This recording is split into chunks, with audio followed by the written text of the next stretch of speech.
felt like what an atomic bomb would be like. It was that, you know, the house shook. An explosion in London leaves dozens out of their homes tonight. A vehicle struck a gas line, causing the blast and sending 7 people to hospital, most of them emergency responders. And charred remains litter the neighborhood after a late-night explosion forced the evacuation of about 100 homes in the blast radius. Our Mark McAllister spent the day in London speaking with residents who were forced out and officials who are busy investigating the massive scene.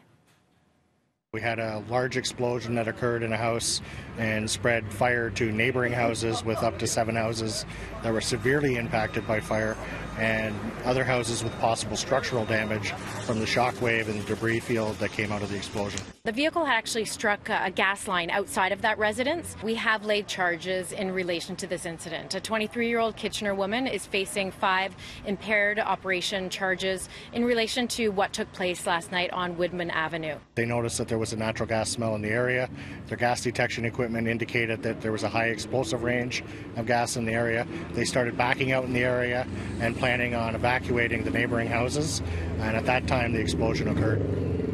As a result of the explosion, as you mentioned, a lot of people had to be evacuated from the area. First of all, this is not something that you would deal with on a regular basis. So when you have an explosion of this magnitude, what happens at that point? It's a significant explosion. As you can see, we have a large area of this part of the city blocked off because we have debris a block over, which makes it difficult for firefighting operations. You've literally got streets that are blocked with debris. I thought it was a bomb. I was sitting in the house and all of a sudden all the windows flashed. The house shook. All the lights went off, and you just didn't know. It was the most upsetting. You must have been scared. It was really frightening. Then I thought someone had gone in the garage because I heard a bang. And it wasn't until about 12-15 minutes after that the actual explosion happened. What happened was it felt like a big explosion, and our window, everything in our whole house just like shook. It sounded like I stomped. I hear the boom and the house shook. Street lights kind of flickered and I didn't know what was going on, so I ran downstairs.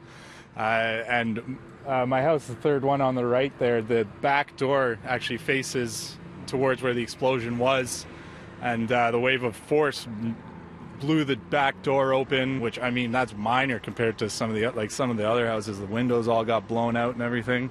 I'm just amazed no one died. The whole street was kind of flooding under their front yards, wondering what the heck was going on. After milling around and noticing, you can see they're evidencing off all the debris, but it was everywhere. There was pieces of roof, there was insulation. Saw a pair of jeans in the street there. My neighbor, she actually found a picture of a guy snorkeling in the driveway, just raining down.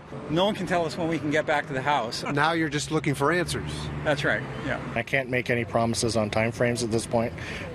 It's going to be timed, and we're going to take this very slow to make sure that when people do come back into this area, that they're going to be safe when they do it. And police say the 23-year-old Kitchener woman has since been released and is expected to make a court appearance in London on September 4th.